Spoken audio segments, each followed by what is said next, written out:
مدینہ کیسے بنا اور اس کی پہل کہاں سے ہوئی؟ اللہ کے نبی کا فرمان ہے ما من نبی الا حج، ہر نبی نے حج کیا، بیت اللہ ہر نبی آیا۔ موسیٰ علیہ السلام اپنی قوم کے ساتھ جب حج کرنے تشریف لائے اور واپسی کا راستہ ان کا یہی تھا، تو ان کے صحابہ میں 3 شخص تھے، ایک کا نام تھا قریظہ، ایک کا نام تھا قینقاع، ایک کا نام تھا نذیر، ذوات کے ساتھ جہاں سے گزر رہے تھے تو وہ تینوں علماء تھے۔ وہ آپس میں کہنے لگے لگتا ہے یہ وہ جگہ ہے جہاں آخری نبی آئیں گے، تو کیوں نہ ہم یہاں رہ جائیں۔ یہ جگہ کچھ بھی نہیں تھی، ایک وادی تھی بس، تو ہماری نسلیں یہاں رہیں گی، جب آخری نبی آئیں گے تو ان پر ایمان لے آئیں گے۔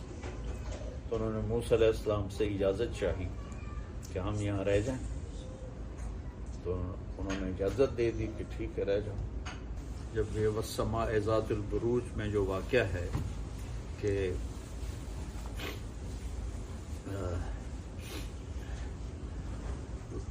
یہودی بادشاہ تھا یمن میں، جس نے عیسائی مذہب قبول کرنے پر آگ میں جلا دیا تھا لوگوں کو، قتل اصحاب الاخدود النار ذات الوقود۔ تو کچھ قبائل یہود وہاں سے خیبر گئے، بنو قریظہ یہاں آباد ہو گئے۔ جب قوم سبا پہ عذاب آیا تو اس کے 13 نبی ان کے پاس آئے ان کو سمجھانے کے لیے، وہ نہیں مانے۔ تو وہ ڈیم میں نے دیکھا تھا یمن میں، جب میں گیا تھا 8 گھنٹے کا سفر کر کے میں وہاں پہنچا تھا، اور راستے میں قبائلی لڑائیاں، جگہ جگہ وہ کلاشن کوفیں، بڑا خوفناک ماحول تھا، لیکن میں نے کہا دیکھنا ضرور ہے۔ وہ جا کے ڈیم دیکھا، جو نہریں نکالی تھیں وہ دیکھی، تو وہاں سے یمنی قبیلے 2 وہ نکل پڑے کہ لگتا ہے کچھ ہونے والا ہے۔ ایک کا نام اوس تھا اور دوسرے قبیلے کے سردار کا نام خزرج تھا، دونوں بھائی تھے۔ تو وہ چلتے چلاتے وہ یہاں مدینے میں آ کے آباد ہو گئے۔ جب یمن کا ایک بادشاہ تھا تبع، اس نے مدینے پہ آگے شام پر حملہ کرنا تھا، مدینے پہ جب وہ اٹیک کرنے لگا تو یہود کے علماء نے اس سے کہا یہاں آخری نبی آنے والا ہے، یہاں یہ کام نہ کرو، تمہیں نقصان ہو سکتا ہے۔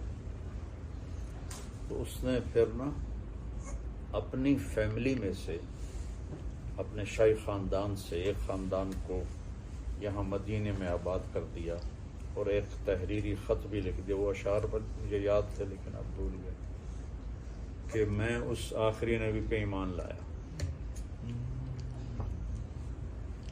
تو وہ جس فیملی کو یہاں چھوڑ کر گئے تھے،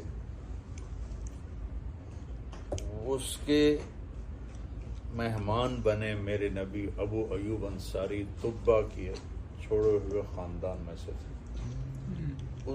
اس وقت کی دعا کو اللہ نے یہ آنر دیا کہ ابو ایوب کے مہمان بنے ہمارے نبی۔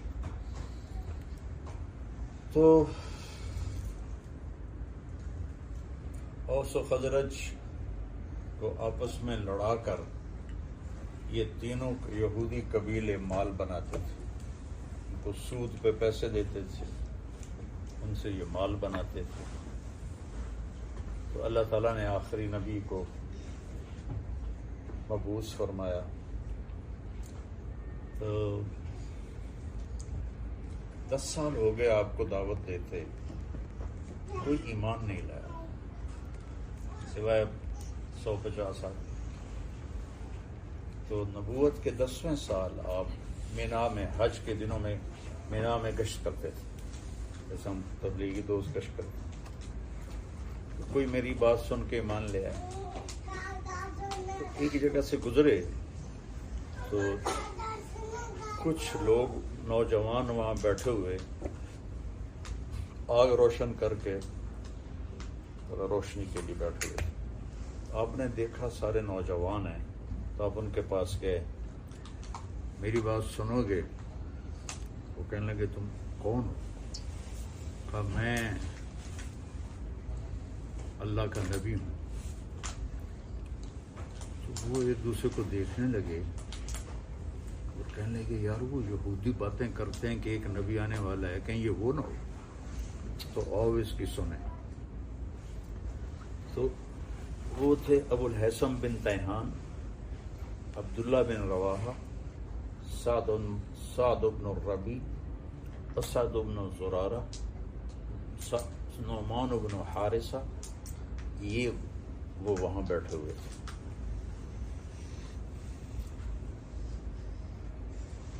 آپ نے ان کو دعوت دینی شروع کی۔ قرآن آپ کیا تھے؟ قرآن سناتے تھے۔ اور عبادہ بن صامت چھٹے تھے۔ وہ کہنے لگے ہوا یہ کلام تو انسانوں والا نہیں ہے، یہ وہی نبی لگتا ہے، چلو پہل کرو۔ تم 6 نے کلمہ پڑھ لیا، آپ اتنے خوش ہوئے تو کہنے لگے اگلے سال ہم آئیں گے۔ تو اگلے سال آپ نے مینا میں ان سے ملاقات کی تو 12 لوگ تھے، ان میں یہ 6 پورے نہیں تھے، 3-4 یہ تھے اور باقی دوسرے لوگ تھے، 12 تھے، جس کو بیعت عقبہ الاولیٰ کہتے ہیں، پہلی بیعت۔ تو انہوں نے کہا یا رسول اللہ ہم اب اگلے سال آئیں گے۔ تو مینا تو اب انہوں نے سارا حاجیوں کے لیے پہاڑ ہٹا دیے، تو ترکوں نے وہاں ایک مسجد بنا دی تھی، وہ نظر آتی ہے پرانے طرز کی۔ یہ وہ جگہ ہے جو پہاڑوں میں ایسے گھری ہوئی تھی، اور اس میں وہ خفیہ طور پہ رات کو چپکے سے اٹھ کے جمع ہوئے۔ ان کے سرداروں کو بھی نہیں پتا کہ یثرب کے کچھ لوگ ادھر گئے ہیں۔ تو آپ کے ساتھ حضرت عباس رضی اللہ تعالیٰ عنہ کو اپنے ساتھ لیا۔ تو پہلے حضرت عباس نے بات کی، دیکھو بھائی یہ میرا بھتیجا ہے، وہ ابھی انہوں نے ایمان نہیں لائے تھے، ہم اس کی حفاظت کر رہے ہیں، اس کے دشمنوں سے اس کو بچا رہے ہیں، اگر اسے لے جا کر اس کی حفاظت کر سکتے ہو تو پھر لے جاؤ، اور اگر نہیں کر سکتے تو ابھی چھوڑ دو۔ تو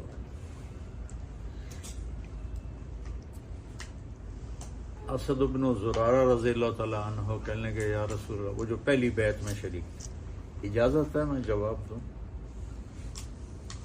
اور آپ کے چچا کی اس میں کوئی توہین بھی نہیں ہو؟ انہوں نے کہا کہو۔ تو وہ کہنے لگے عباس چوڑیاں ہم نے بھی کوئی نہیں پہنی ہوئی، نحن ابناء الحرب کابرا عن کابر، ہم نسل در نسل جنگجو لوگ ہیں۔ وہ آپس میں جو لڑ رہے تھے 300 سال سے، ہم نسل در نسل جنگجو لوگ ہیں، اور ہم کبھی پیٹھ پھیرنے والے نہیں ہیں۔ اور تم جانتے ہو کہ جسے قوم ٹھکرا دے اسے ہم قبول کر کے اپنا سردار بنائیں، یہ عرب کی ثقافت میں کتنی مشکل چیز ہے۔ تو اگر ہم نے اتنا بڑا فیصلہ کر لیا ہے تو آگے بھی ہم حفاظت کر کے دکھائیں گے۔ تو